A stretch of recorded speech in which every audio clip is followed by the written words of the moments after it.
In a cozy, bright yellow house, right at the edge of a cheerful, green meadow, lived two best friends, a girl named Lily and a boy named Max.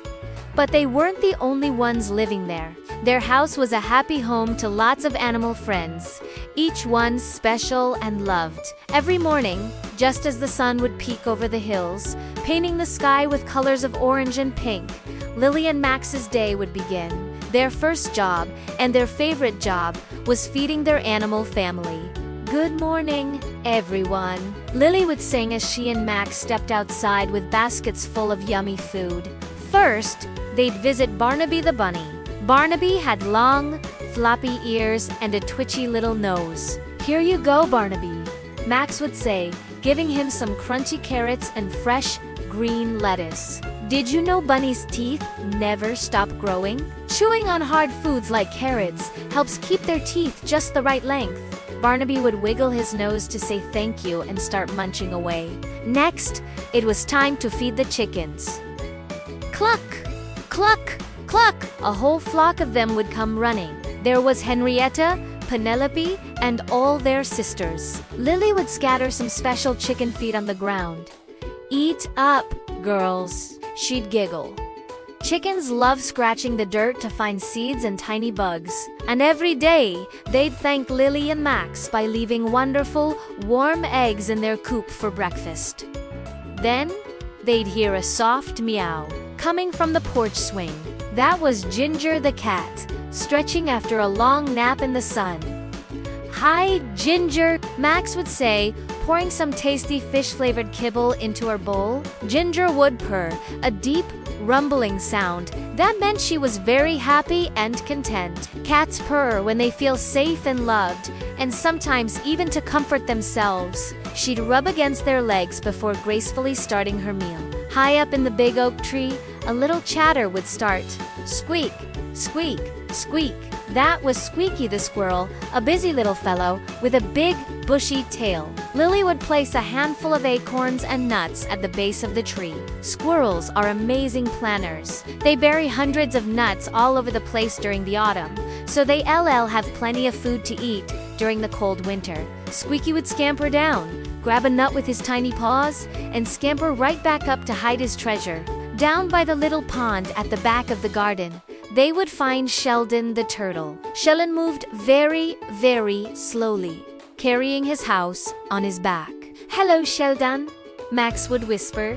So as not to startle him, he'd place some juicy strawberries and leafy greens near the water's edge. Turtles can't chew like we do, so they use their hard beak-like mouths to bite off pieces of food. Sheldon would slowly poke his head out of his shell and take a gentle bite, enjoying his breakfast by the cool water. And let's not forget Gus the dog, their most playful friend. Woof! Gus would wag his tail so hard his whole body would wiggle. He was a golden retriever with a heart full of joy. After everyone else was fed, it was Gus's turn. He'd sit patiently while Max filled his bowl. Dogs are our loyal companions, and they show their happiness with wagging tails and happy barks. Gus would finish his breakfast in a flash and then look at them with big, hopeful eyes, ready for the day's adventure. One sunny afternoon, after all the chores were done, Lily had a brilliant idea. "Max," she said, "let's play a game with everyone." Max's eyes lit up. "What kind of game?" "The best game ever," Lily announced. "Hide and seek." Gus barked excitedly, as if he understood completely. "Okay." Max agreed. "I'll be the seeker first. Everyone, go hide. 1, 2, 3.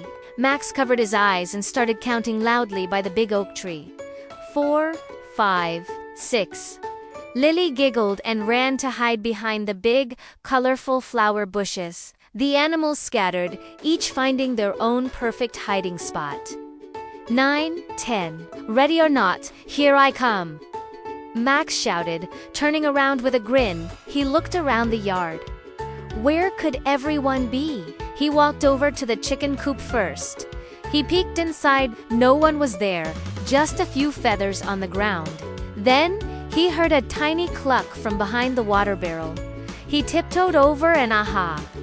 Found you, Penelope.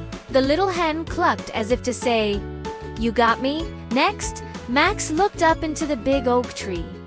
It was full of leaves, a great place to hide. He squinted. Was that a bit of bushy tail he saw on a high branch? "I see you, Squeaky," he called out.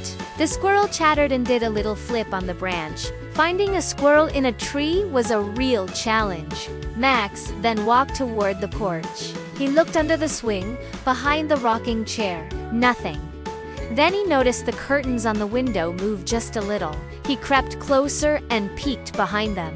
There, curled up in a perfect little ball, was Ginger the cat, pretending to be asleep. "Found you, Ginger," Max whispered. She opened one eye and let out a soft meow. Cats are masters of camouflage, blending in so you can barely see them. Now, who was left? Max scanned the garden. He spotted Lily's bright red ribbon peeking out from behind the rose bushes. "I see you, Lily." He laughed. Lily jumped out, giggling. "You're a good seeker." But wait, they still hadn't found everyone. Where were Barnaby, Sheldon, and Gus? "Let's look for Barnaby," Lily suggested. They knew Barnaby loved carrots, so they went over to the vegetable patch. They looked behind the pumpkins, under the big cabbage leaves, and then they saw 2 long ears poking up from the carrot tops. "There you are, Barnaby," Lily cheered. The bunny had hidden right next to his favorite snack. Now for Sheldon, finding a slow-moving turtle should be easy, right? But Sheldon was very clever. They looked all around the pond. They checked under the lily pads.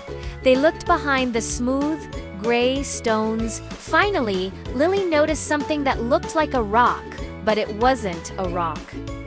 It was Sheldon, pulled completely inside his shell. "Found you, Sheldon," Max said gently. The turtle's head slowly appeared, as if to say, "How did you know?" His shell is the perfect hiding spot and keeps him safe from danger. Only one friend was left to find, Gus the dog. Where could he be? Gus was big and golden. He couldn't hide just anywhere. They called his name, Gus. "Where are you?" They heard a muffled woof coming from the house. They ran inside.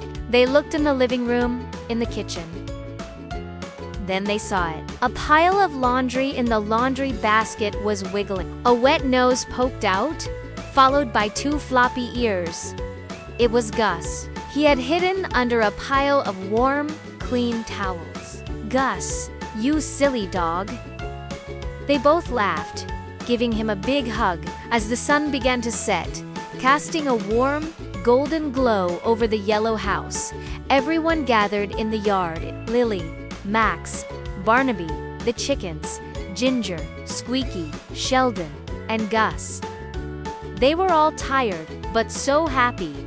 Playing together was the best part of the day. Living in the yellow house was a never-ending adventure. Every day was a chance to learn something new about their animal friends. How they ate, how they played, and how they showed their love. And as Lily and Max drifted off to sleep that night, they dreamed of all the fun they would have with their amazing animal family tomorrow. Thank you for joining Lily and Max on their hide-and-seek adventure. We hope you had fun learning about all their animal friends. If you enjoyed our story, don't forget to like this video and subscribe to our channel for more fun adventures. See you next time.